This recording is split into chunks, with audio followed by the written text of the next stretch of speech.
Hello' everyone, আজি মই অষ্টম শ্ৰেণী অসমীয়াৰ সুখ কবিতাটোৰ কেইটামান কুৱেশ্যন এনচাৰ লৈ আহিছোঁ। ইয়াৰে প্ৰথমকেইটা চমু কুৱেশ্যন হয়। সুখ বুলি সংসাৰত সুখ বিচাৰোঁতে মানুহে কি পায়? ইয়াৰ উত্তৰটো হ'ব সুখ বুলি সংসাৰত সুখ বিচাৰোঁতে মানুহে দুখৰ উপৰি দুখ পায়। কুৱেশ্যন নম্বৰ খ, মানুহক কবিয়ে কিয় দিনকণা বুলি কৈছে? কবিয়ে মানুহক দিনকণা বুলি এইকাৰণেই কৈছে কাৰণ মানুহে সংসাৰত সুখৰ সন্ধানত ঘূৰি ফুৰে আৰু সুখ বিচাৰোঁতে দুখৰ উপৰি দুখ পাবলগীয়া হয়। অথচ মানুহে দেখাই নাপায় যে সুখ তেওঁলোকৰ নিজৰ হাততে আছে বা থাকে। মানুহে সুখ বিচাৰি হাবাথুৰি খায়, অথচ নিজৰ চৌপাশত থকা সুখবোৰ দেখা নোপোৱা স্বভাৱৰ বাবেই কবিয়ে মানুহক দিনকণা বুলি কৈছে।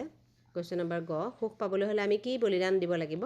সুখ পাবলৈ হ'লে আমি নিজৰ স্বাৰ্থৰ বলিদান দিব লাগিব। অকল নিজৰ বাবেই চিন্তা কৰা স্বভাৱটো ত্যাগ কৰি বা পৰিহাৰ কৰি আনৰ কাৰণেও কাম কৰিবলৈ বা আনৰ কথা ভাবিব লাগিব, তেতিয়া আমি সুখ পাব পাৰিম। পৰম পিতাৰ সন্তান বুলি কাক কোৱা হৈছে? পৰম পিতাৰ সন্তান বুলি এই পৃথিৱীত বাস কৰা সকলো প্ৰাণীকে কোৱা হৈছে। স্বাৰ্থৰ বাটত কিহে বিন্ধে বুলি কবিয়ে কৈছে? স্বাৰ্থৰ বাটত দুখৰ কাঁইট আৰু খোজে প্ৰতি হুলে বিন্ধে বুলি কবিয়ে কৈছে। সুগন্ধি কুসুম ক'ত ফুলে? সুগন্ধি কুসুম নিস্বাৰ্থৰ বাটত ফুলে। জীৱনটো অকল নিজৰ নিমিত্তে নহয়, তেনেহ'লে কাৰ বাবে? জীৱনটো অকল নিজৰ নিমিত্তে নহয়, এই পৃথিৱীত বাস কৰা আন মানুহ তথা জীৱকুলৰ বাবেও এই জীৱন। কি কৰিব পাৰিলে সংসাৰৰ পৰা দুখ নোহোৱা হ'ব?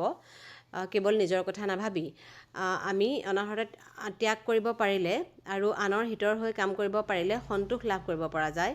মনটোক থিৰ কৰি এই পৃথিৱীত বসবাস কৰা আন জীৱকুলক নিস্বাৰ্থভাৱে মৰম কৰিব পাৰিলে আৰু সকলোকে নিজৰ ভাই ভনী হিচাপে ভাবিব পাৰিলে বিশ্বপ্ৰেমেৰে ভৰপূৰ হৈ পৰিব আৰু সংসাৰৰ পৰা দুখ নোহোৱা হ'ব। এইখিনিতে কোনোবাই যদি মোৰ চেনেলটো ছাবস্ক্ৰাইব কৰিবলৈ পাহৰি গৈছে তেনেহ'লে প্লিজ ছাবস্ক্ৰাইব আৰু লাইক কৰি দিবা।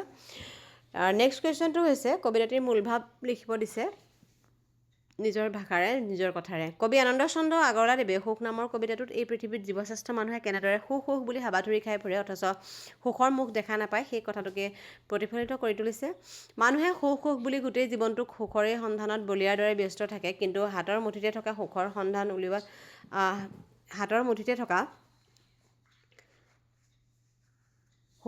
উলিওৱাত তেওঁলোক ব্যৰ্থ হয়। সেইবাবে কৈছে যে যিসকলে নিজৰ ন্যস্ত স্বাৰ্থক বলিদান দি আনৰ হকে চিন্তা কৰিব পাৰে তেওঁলোকৰ পিছে পিছে সুখ ঘূৰি ফুৰে। তেওঁলোকৰ বাবে এই পৃথিৱী হৈছে পৰম সুখৰ ঠাই। যিসকল লোকে আনৰ সুখত সুখী হ'ব পাৰে, আনৰ হাঁহিত নিজকে বিলীন কৰিব পাৰে, তেওঁলোকে সদায় সুখী হ'ব পাৰে। আনকি আনৰ দুখত কান্দিব জনা মানুহে কান্দোনতো সুখ বিচাৰি পায় বুলি কবিয়ে কৈছে। কবিয়ে কৈছে যে এই পৃথিৱীত বাস কৰা সকলো মানুহেই আমাৰ আপোন, সকলো নৰনাৰীয়ে এজন পৰম পিতাৰেই সন্তান বুলি কৈছে। সেইবাবে কবিয়ে গাই গোটা পেটে ভঁৰাল অৰ্থাৎ কেৱল নিজৰ পেটটোৰ কথা চিন্তা নকৰি লোকৰ দুখলৈও মন কৰিবলৈ কৈছে। মানুহৰ সেৱা, মানুহৰ পূজাক মুখ্য ব্ৰত ৰূপে গ্ৰহণ কৰিলে আমি সুখী হ'ব পাৰিম বুলি কবিয়ে কৈছে। কবিতাটোৰ জৰিয়তে পুনৰ কৈছে যে মই বুলি কেৱল আমি মোহ মায়াত জালত বন্দী হৈ থাকিব লগা হয়। মই বা সকলোখিনি কেৱল মোৰ এই মনোভাৱটোৱে মানুহক তললৈ নিয়ে। সেইবাবে আমি মনটোক থিৰ কৰি ৰাখি ত্যাগৰ যোগেদি সন্তোষ লাভ কৰিবলৈ শিকিব লাগে। কুৱেশ্যন নম্বৰ 5 সংসাৰত সুখ পাবলৈ হ'লে কি কৰিব লাগিব? কবিতাটোৰ আলমত লিখা। সংসাৰত সুখ পাবলৈ হ'লে মানুহে নিজৰ স্বাৰ্থক বিসৰ্জন দি আনৰ হকে চিন্তা কৰিব লাগিব, আনৰ সুখত সুখী হ'ব পাৰিব লাগিব আৰু আনৰ দুখত কান্দিব জানিলে কান্দোনতো সুখ পায় বুলি কবিয়ে উল্লেখ কৰিছে। এই পৃথিৱীত বসবাস কৰা সকলো নৰনাৰীয়ে এক পৰম পিতাৰ সন্তান। গতিকে বিশ্বৰ সকলো নৰনাৰীকে নিস্বাৰ্থ প্ৰেম কৰিলে এই সংসাৰ সুখেৰে পৰিপূৰ্ণ হৈ পৰিব বুলি কৈছে। সেইবাবে আমি বিশ্বপ্ৰেমৰ বান্ধোনেৰে বান্ধ খাই সকলো ভাই ভনী বুলি গণ্য কৰা উচিত। ইয়াতে কেইটামান শব্দ অৰ্থ আছে, অভিধান চাই লিখিব কৈছে। দিনকণা, দিনতে নেদেখা এনেই মতা কুলি চৰাই দিনকণা বুলিও কয়, মতা কুলি চৰাই, কিন্তু এই কবিতাটো দিনকণা মানে আমাক দিনতে নেদেখা বুলি কৈছে। স্বাৰ্থ, নিজৰ লাভ বা মংগল চিন্তা কৰা অকল। বলিদান, বলি, উচৰ্গা বা ত্যাগ।